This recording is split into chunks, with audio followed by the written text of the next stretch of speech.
The IS-3 is a tank capable of many things. It's durable, powerful, and beautiful. It's a pleasant stop on the way to the IS-7.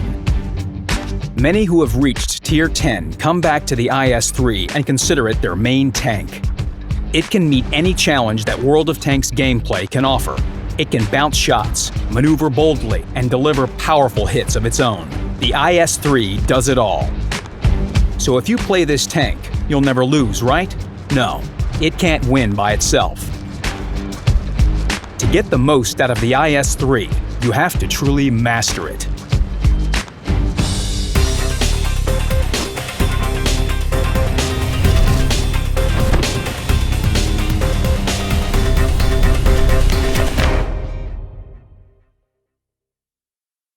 The first limitation you'll notice is the view range.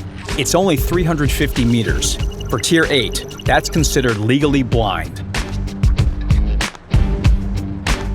German, American, French, Chinese, British, and Japanese vehicles can shoot at the IS-3 and get away with it, but that doesn't mean that you should mount coated optics. Learn to fight a different way. If you're brawling, who cares about view range? And the IS-3 can close in on its target rapidly. It's got 14 horsepower per ton and a maximum speed of 38 kilometers per hour. The IS-3 accelerates so fast that even some medium tanks start looking around nervously, and some will even end up eating dust behind its tracks. Of course, it can't fly like a French heavy tank, but this isn't a racing game. When the French tank speeds off, it's usually to look for a covered spot it can shoot from without getting its thin armor dirty. Shade and sea view are highly preferable. When the IS-3 drives, it's heading right into the thick of the action, and it likes to get dirty.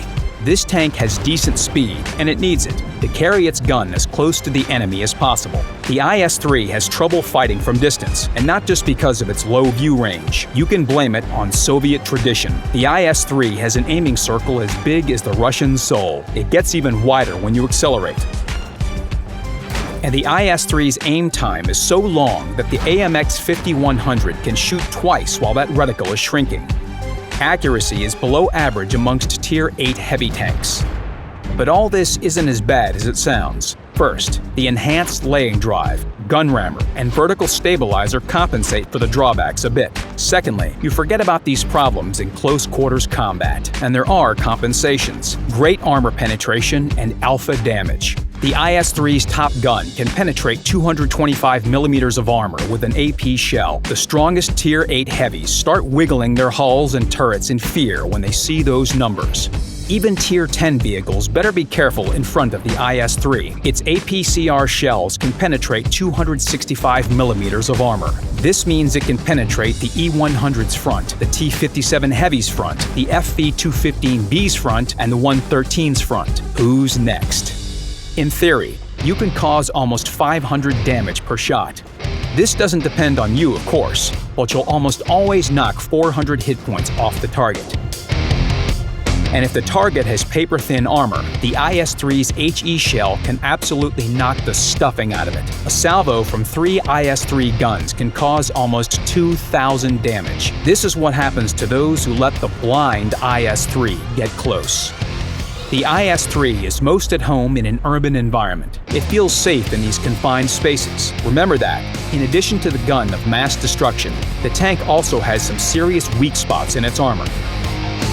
When face-hugging or fighting through windows, when only the turret can be seen, enemies will aim at the turret roof if possible. The top armor is very thin.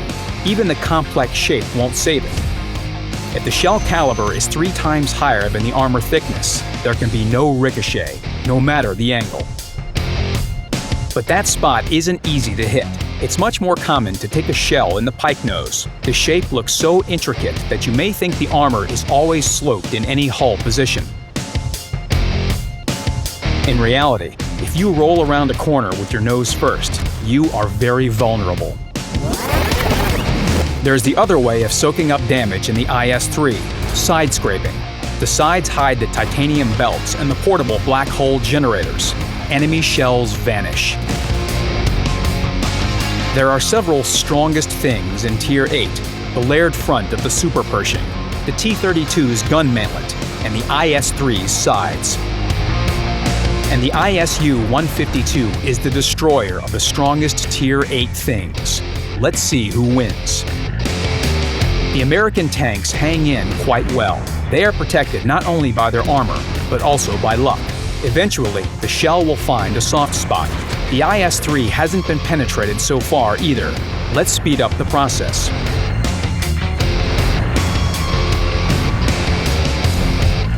The IS-3's side appears to be stronger than we expected. That's okay, we'll wait. It's time to use the most powerful thing in the game.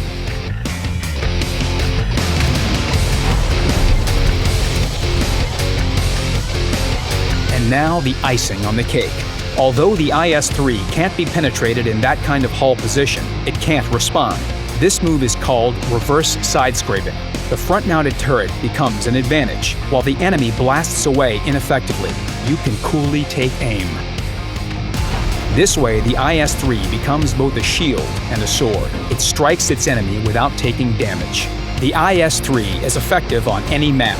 It has speed, armor, and high damage, and everything works together. Some call it the most versatile tank in the game, and that's why it's so popular in random battles, in eSports, and on the global map.